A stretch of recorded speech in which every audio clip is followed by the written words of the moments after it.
There are so many different definitions of conscious leadership floating around in the world, some by spiritual coaches who were never CEOs, some by academics with a decent feel for it. In this video, I'd like to try to convey some of what I perceive conscious leadership to be. And more importantly, I'm going to share some ways in which leading consciously can bring great value to your leadership, to your business, and to your life as a whole. Before we get going, take a slow, deep breath, and here we go.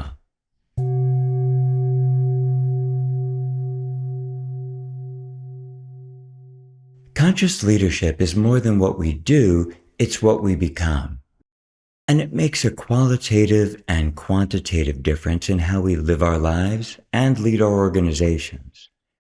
In my experience, and for those I've worked with in developing into more conscious leaders, this path allows us to decrease stress, make wiser decisions, and improve the bottom line. The pivot from traditional leadership to conscious leadership is effectively a paradigm shift. It has to do with expanding and deepening our awareness and leading from that awareness. And greater awareness dramatically uplevels our capacity for wise decision-making, being excellent communicators, and inspiring leaders. Let's start with the importance of awareness, then we'll move on to key tenets of conscious leadership. So, what are we talking about here? And what makes leadership more conscious? Awareness is the foundation of conscious leadership. Being profoundly aware of what's going on within us and around us is critical. That opens doors to fresh insights and greater clarity about what we're sensing and feeling.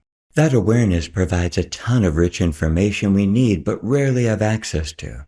It'll no doubt save us from stepping through trapdoors in our lives and in our businesses as well. Let's look at a couple of concrete examples of the difference greater awareness makes. Conscious leaders see a more holistic view of what's going on because we're aware of subtle cues that ordinarily go unnoticed.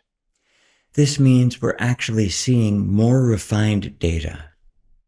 And with enhanced awareness, we can notice negative feelings we ourselves are having, like if we're feeling agitated in a meeting. But why is that important?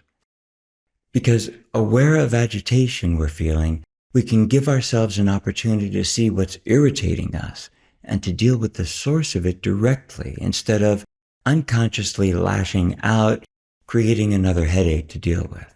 Conscious leaders are less likely to unknowingly let pressure build up in us until we explode in a damaging or costly outburst of anger, or letting the pressure cause us to make hasty or unwise decisions. We can be aware of the overwhelming tension our teams are feeling, and if we sense that, with skill and care we can talk to the team and surface the unspoken tension and see what supportive steps are needed to resolve the underlying issues. The alternative would be to let it go untended, and at some point, the wheels will come off. A conscious leader will also be sensitive enough to determine whether the team is feeling healthy tension or overwhelming tension. Sometimes it's obvious, but other times it's quite subtle. A bit of healthy tension keeps people engaged and driven. Too much tension blocks individual and team flow, reducing effective productivity. An example of healthy tension might be if you have a project that realistically requires 3 people to meet the timeline for a project milestone. They'll really have to strive to meet that timeline, and that will generate healthy, function-raising tension. However, if the team only has 2 people, the tension and pressure can overwhelm them, and that can dramatically lower their performance because they'll spend so much time in fear of failing and the resulting consequences to them.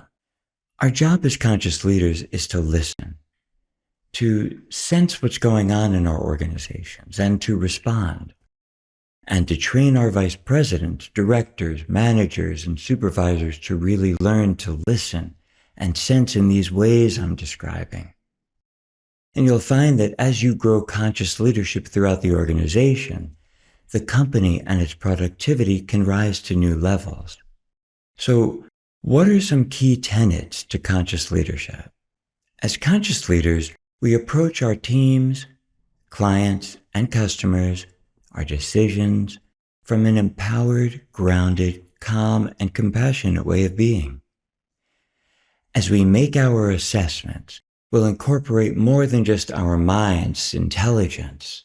We're able to be more truly present and empathic, which means that people will feel we're truly there with them, hearing their concerns, addressing what's going on. And thanks to being more present, we're more in touch with our feelings, our values, what's transpiring around us, our genius, all of which gives us access to different types of invaluable information. And operating from a place of wisdom is an essential and major aspect of conscious leadership. Greater insight becomes available as the wide range of subtle and nuanced information provided by enhanced awareness enriches our objective view. And when we merge the subtle information and what we sense and feel with our intelligence and business savvy, the result is a far greater capacity for wise decision-making and inspirational leadership. Conscious leaders are committed to operating with more transparency and authenticity.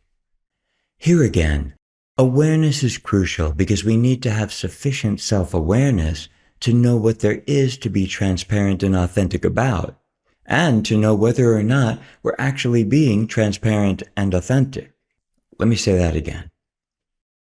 Awareness is crucial because we need to be sufficiently aware to know what there is to be transparent and authentic about, and to know whether or not we're even being transparent and authentic. Conscious leaders are also dedicated to ensuring that our decisions, actions, and communication are all in alignment with our core values. Core values are meant to be the foundation from which we operate, and we need to have those core values in the forefront of our awareness. In fact, it's really a great practice to measure all of our actions against those values. There's also an aspect of intent for our leadership to be transformative, not just for ourselves and our businesses, but for the world around us. This guides us as to how to best invest our resources and care for our company, our employees, and ourselves now and for the future.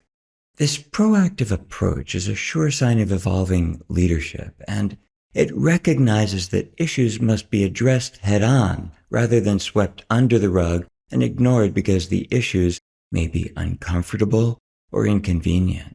As conscious leaders, we'll face our challenges directly and work with our teams to find viable solutions that can best serve all stakeholders, and will perceive failure to simply be the next learning and growth opportunity, not as a cliché, but as the norm from which we live and lead. We'll treat breakdowns as an invitation to create something better. And conscious leaders will strive not to take things personally, and that will minimize our emotional reactivity.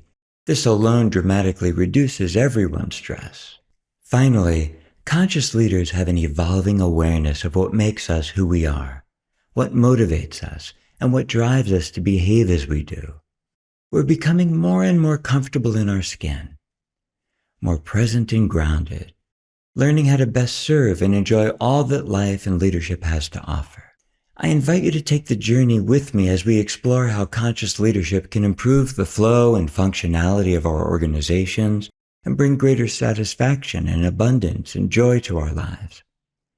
There's a lot more content on the evolvingceo.com website, as well as info on how we can connect.